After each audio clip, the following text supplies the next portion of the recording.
You're listening to a Frequency Podcast Network production. If you've watched even a few minutes of a sporting event this year, or just any network TV in general, you're likely familiar with this ad, which features two of the greatest hockey players of all time. Come on! Drain that three! Trying to practice here, Wayne. You need it. Yes! In that clip, Wayne Gretzky's focus on his online bet is keeping reigning NHL MVP Connor McDavid from getting his practice in. But can you really blame Gretz for being so into his wager? He's probably spent the last year, like most of us, inundated with ads pushing him towards betting on sports.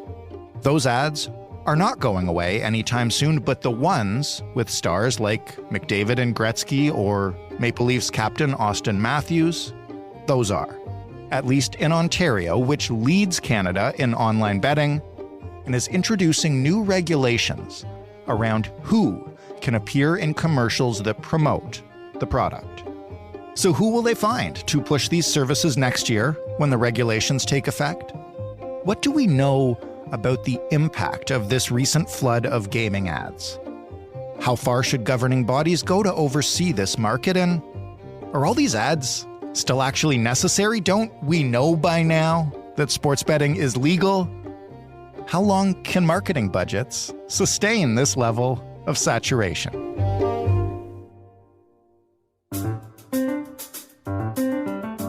I'm Jordan Heath Rawlings. This is The Big Story. Timothy Dewhurst is a professor and senior research fellow at the University of Guelph's Gordon S. Lang School of Business and Economics. He's here to talk about the burgeoning, I guess, still gambling industry in Canada, Tim? Yes, indeed it is. My first question is just, do we know about the sheer size of the sports betting market in Canada since it was legalized for single game betting? Like, how is that market? I don't have off the top of my head figures for all of Canada, but I certainly have seen figures for the province of Ontario. And just a year in, it has emerged as one of North America's largest markets. And it is actually identified as one among the top 5 iGaming jurisdictions in North America. In just 1 year of it being legalized, the province has delivered roughly $36 billion in total wagers and approximately $1.4 billion in total gaming revenue. So that's gaming revenue that goes directly to the province. It is, yes. What do we know after this time about how people gamble? What are they betting on? Do we have a look at what's driving the market? Well, I was surprised when I was looking at the data for the province of Ontario in its first year of legalized sports betting. And it was somewhat to my surprise, actually, when I saw that basketball was the most popular sport to bet on. Number 2 was soccer. Very close at number 3 was football. Hockey was number 4, and baseball was number 5. And so I'll be the first to admit I was a little surprised that basketball was the number 1 position for betting on games, just because we've seen athletes and celebrities from other sports maybe more prominently featured sometimes than basketball. But that's what the figures are saying, is that basketball has been the most popular sport to bet on. What about the advertising behind all of this? I think anybody who watches sports on television would say that it feels like an awful lot. For any sports fan, we can see that it is very pervasive in terms of the advertising that we have been seeing, just ranging from 30-second ad spots, during commercials, and then also just broadcasters and then commentators. And just, we're just overwhelmed with a lot of sports betting advertising. What is different about single game wagering and iGaming in Ontario compared to the rest of Canada? Because as I understand it, it is different in this province than it is in many other provinces. Well, there would be some differences, certainly within Ontario. For one, there's the Alcohol and Gaming Commission of Ontario, which is the provincial gaming regulator. So certainly there can be different regulations that are upheld in the province and different regulatory and political environments, certainly within Ontario compared to other provinces or other jurisdictions. Where does the Alcohol and Gaming Commission factor into this, and what have they done thus far and upcoming, I guess, to govern the industry in the province? Yeah, I mean, there's been increasingly more and more pressure for them to more stringently regulate things. Just it hasn't been popular. Polling has shown with people not happy with how much advertising we're seeing for sports betting and just how overwhelmed we are by it. But they have just recently, put forward that they're going to be prohibiting athletes, influencers, celebrities from doing endorsements, and those that are likely to be expected to appeal to those that are young and youthful. However, these are stipulations are not to take effect till late February of 2024. So, and then I guess there's a lot of controversy as well, because they've also said, however, there's an exemption where they could still promote quote unquote responsible gambling. And it's very unclear what that might mean, what is deemed responsible gambling. I was going to ask you this later, but maybe we'll just talk about it now. What do we know about what legalized gaming has done to problem gamblers? Do we have any data from Ontario or anywhere else that would give us a sense of if we've seen an uptick? What do the experts say? Gambling is classified as an addictive disorder by the American Psychiatric Association, so it has considerable addictive potential. There's certainly concern that with the widespread advertising that we've seen, including endorsements from celebrities promoting sports betting, that it has normalized and made what is an addictive disorder seem to be a much more normalized behavior and activity. So there's cause for a lot of concern.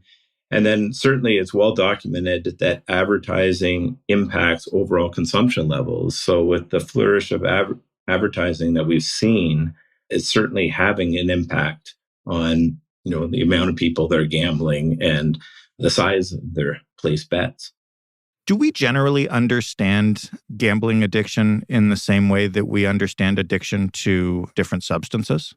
Well, the American Psychiatric Association, by identifying gambling as an addictive disorder, like alcohol, cannabis, opioids, and tobacco, has identified gambling as the only non-substance that is identified on that list. So it does have very similar physical impacts as those substances would, that, there's withdrawal symptoms and the kind of things that are happening in the brain in terms of the stimulation of doing the activity and behavior. Right. But, admittedly, my field is marketing. And so... Well, let's talk about the marketing, because I wanted to ask that question because, with the exception of alcohol, I guess, cannabis is legal, but you don't see it advertised, certainly in sporting events where children are obviously watching. From a marketing point of view, do we know if replacing the ads that are currently running, and again, anyone who has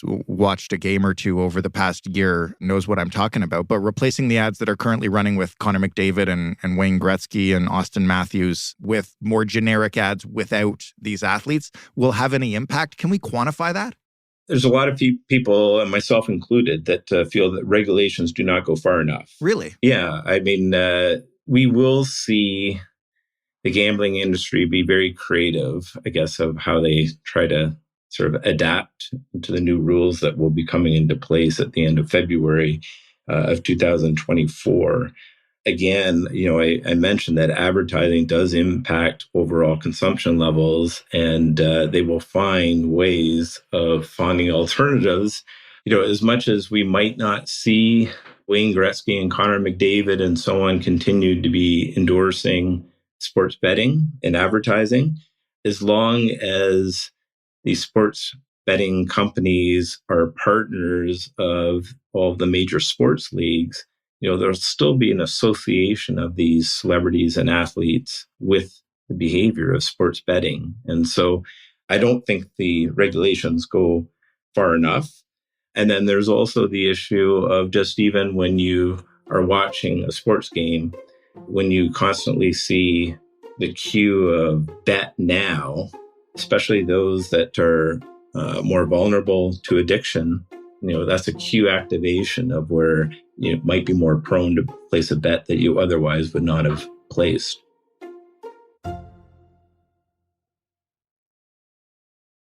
What could they do instead when you say they haven't gone far enough? What do you think would help?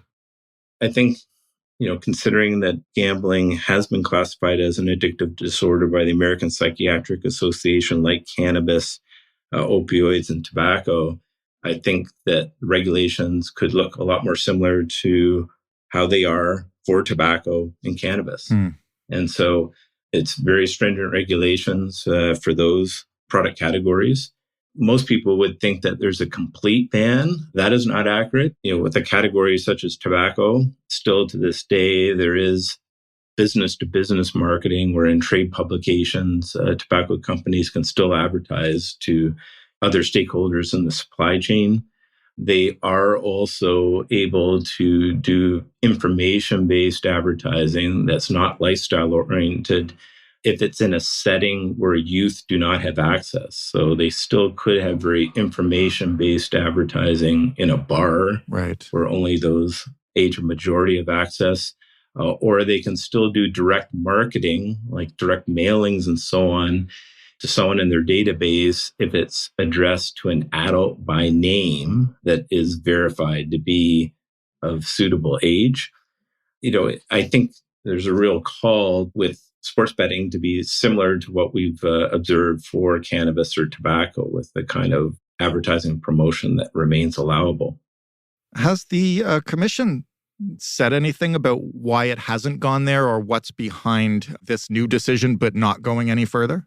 I mean, they stated what the rules will be taking effect in February 2024. But at the same time, when talking about promoting responsible gambling, quote unquote, we're still seeking clarification of what that exactly means. And why they haven't gone further. No, I'm not aware of their comments.